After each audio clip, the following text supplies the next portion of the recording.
रुक्मिणी कहने लगी सखियों, शायद तुम्हें अपने अपने पतियों पर नाज है।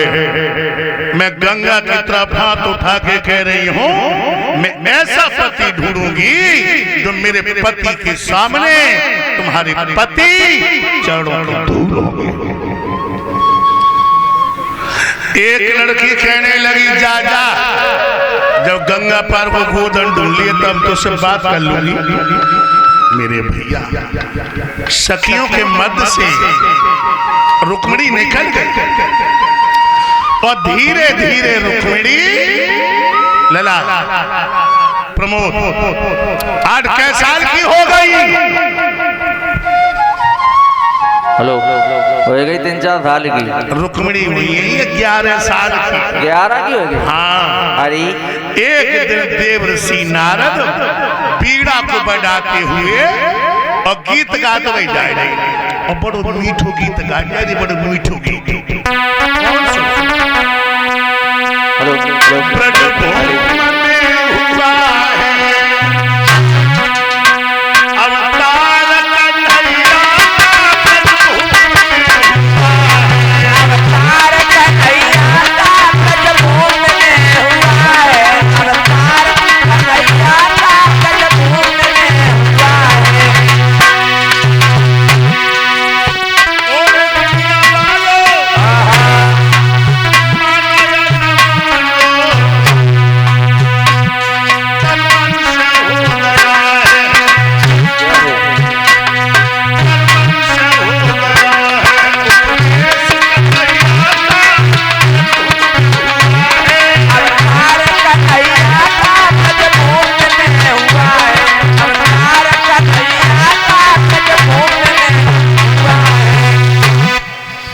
देवर्षि नारद बीड़ा को बजाते हुए जा रहे।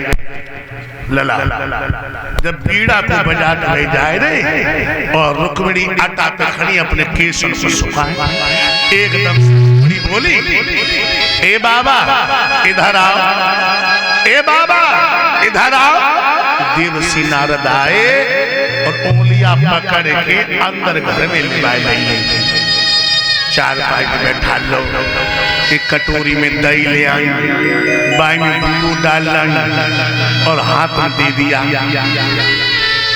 और रुक्मिणी बाई गाल से दुपट्टा लगा के बैठी हो, बोली, बाबा हाँ बेटी, तुम ये गीत किनको गा जा रहे हो?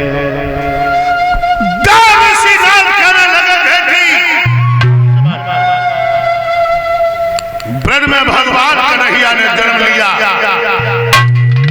और जिन लोगों उनके दर्शन कर लिए उनके करोड़ों जन के पाप नष्ट हो गए। अच्छा बाबा, एक बात हमें और बताओ, अभी रात का देवर्षि नारद कहने लगे, बिटिया अब उन्होंने ब्रज को छोड़ दिया, भगवान कन्हैया द्वारकाधीश हो गए। रुक्मिणी कहने लगी, बाबा एक बात हमें जरूर बताओ, उनकी शादी हो गई? देवर्षि नारद कहने लगे, बेटी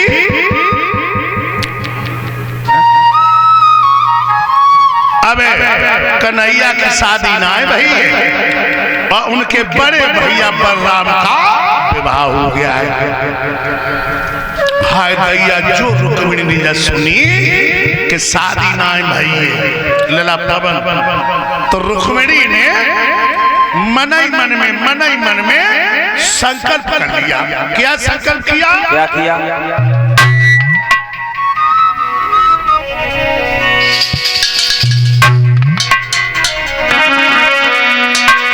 कि श्याम न मिले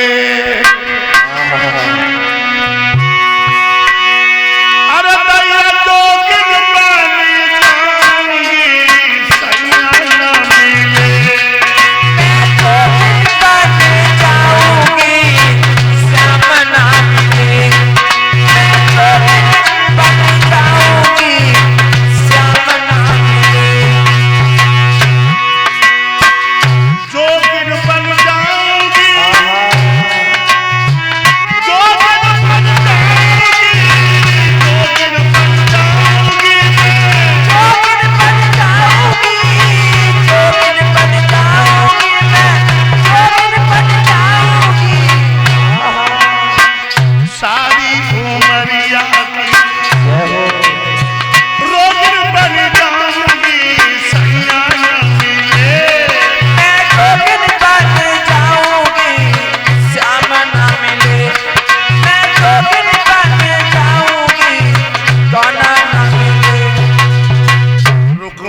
संकल्प किया अगर गल बहिया पड़े तो कन्हैया के न सारो जीवन ऐसे व्यतीत कर दिए मन को मीत हम और काल को नहीं बनाए।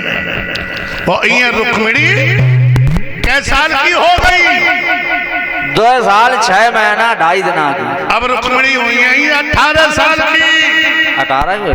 18।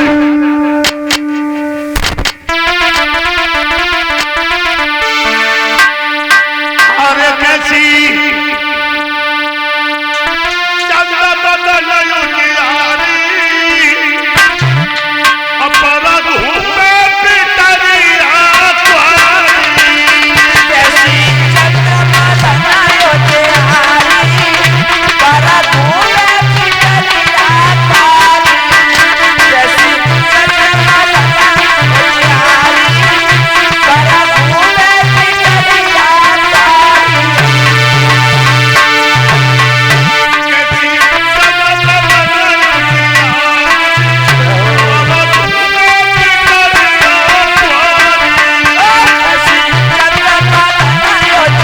युजियारी अपराध हुए पितरिया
राजा भीष्मक अपने दरबार में पहुंचे और कहने लगे हैं,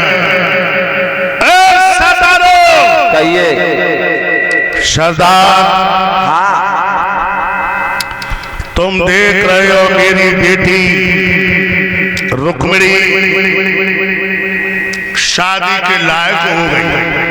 अच्छा, अगर तुम्हारी नजर में कोई सुंदर राजकुमार हो, चरित्रवान हो, गुणवान हो, धनवान हो, तो हमें निसंकोच होकर बताओ। लड़का बता। हाँ, तो अच्छा लड़का बताओ। अच्छा महाराज, एक लड़का हमारी समझ में आ रहा है। कौन? धर्मराज युधिष्ठिर। सरदार, हाँ, लड़का तुमने बहुत अच्छा बताया। वास्तव में धर्मराज धर्म के प्रतीक है, लेकिन उसमें कारण है। क्या? दुर्योधन अधिकार नहीं दे रहा है। कल उनके घर में धर्मार छिड़ेगी, 8 पैर की चिक्ष में मेरी बेटी को चैन नहीं आएगा, ऐसे को भी अपनी बेटी नहीं देनी चाहिए जिसकी रोजी और रोटी का कोई ठिकाना ना हो। तो महाराज बात दुर्योधन के काज करते तो कैसी रही? तुम बिल्कुल बेवकूफ हो क्या? क्या वहां तो लड़ाई होनी है। और कोई लड़का बताओ, बहुत बड़ी दुनिया है भाई। महाराज एक लड़का और हमारी समझ में आ रहा है। कौन? मगध का राजा जरासंध। सरदार। हाँ, लड़का किससे बता रहे? मगध के राजा जरासंध को। कहीं महाराज का आइयो। तुम कोई नशा करते हो क्या? बिल्कुल नहीं। तुम कोई नशा करते हो? अरे महाराज बिल्कुल नशा नहीं करते। सोरपुर का राजा बाणासुर।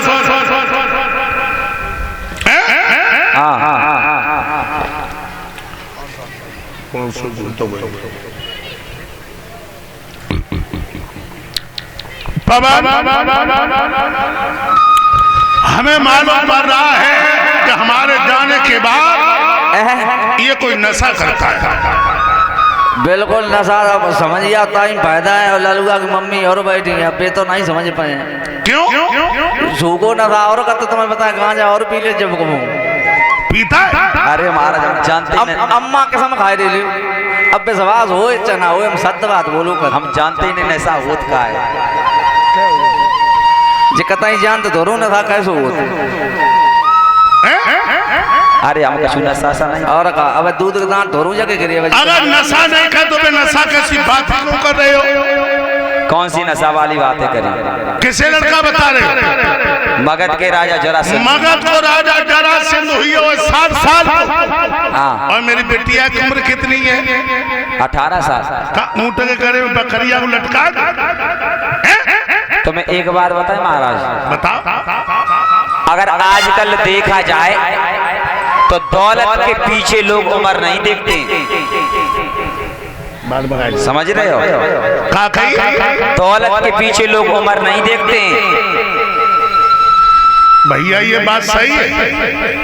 इतनी माताएं बहनें बैठी, सही बात है। 18 साल की बिटिया तुम 70 साल के बुढ़ा के लिए कर दियो? बताओ। महाराज हमने कई जगह प्रमाण दे भागवत करके आए एटा, तब देखो तुमने कहाँ परिचित महाराज थे, कहाँ नवलते मैया थी। बता पर बताओ, शादी तो बाद तुम्हारी हो जाए। शादी अब तुम्हारी हो जाए।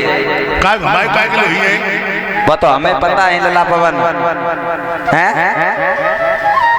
एटावा में जो कोल्ड चल रही तुम्हारी होटल चल लो है कुसमरा रोड पे। हाँ तू बच्चा पालन दिए कि हमें उज्जैन पाले?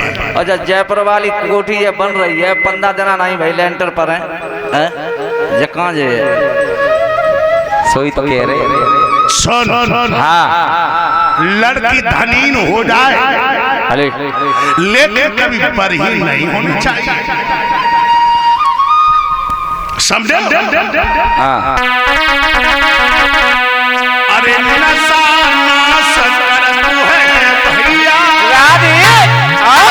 सुने और चेतेगा भारतवासी, काया मिटे अच्छी खासी, काया मिटे अच्छी खासी, काया मिटे अच्छी खासी। प्रमोद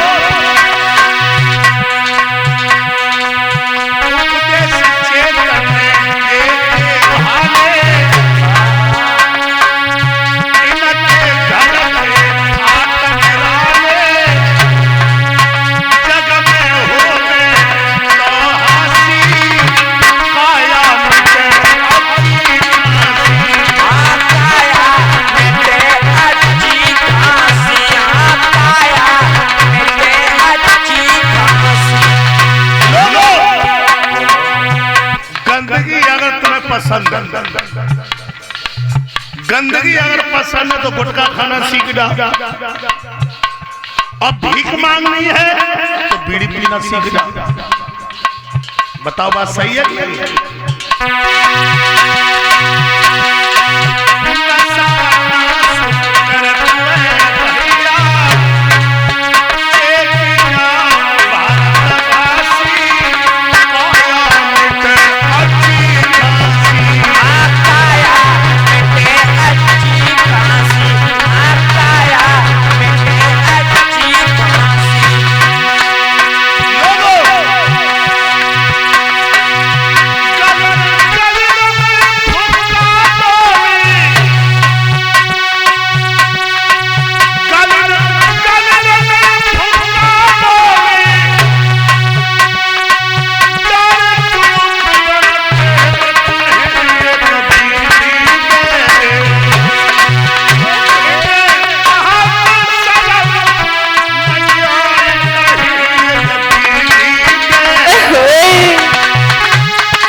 शराबा को भी अपनी बेटी नहीं देनी चाहिए। नशा ये उम्रदार।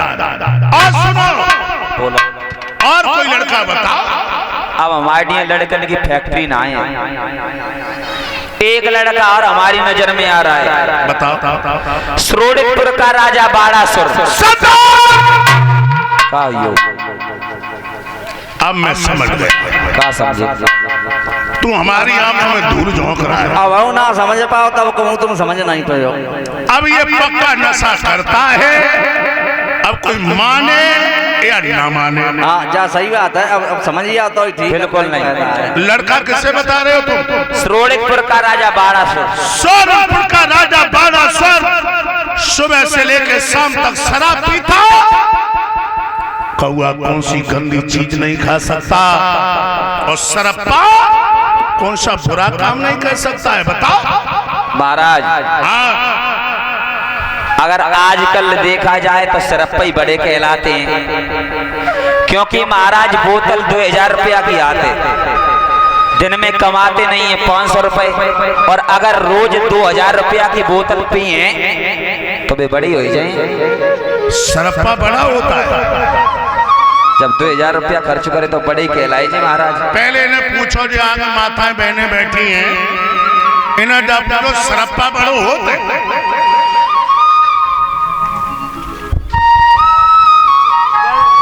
क्या नाम है भैया? ब्रह्माचंद सारंगपुरा के हार पहना के सम्मान कर रहे हैं। परमात्मा सुख शांति दे। भाइयों, रामशंकर भैया, सरप्पा बड़ो होते। सरप्पा ने अगर बोतल पी ली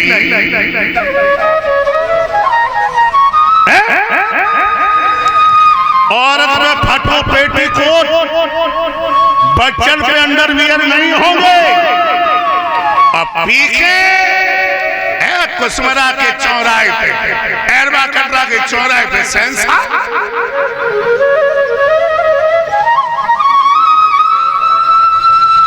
सरप्पा कभी बड़ा नहीं होता है। फिर बड़ा आदमी अपने कर्मों से बनता है। वो कैसे? अपने को दो बड़ा समझता बड़ा न माना जाता, और लोग जिसको बतलावे बड़ा वही कहते हैं। अपने मुंह से बड़ाई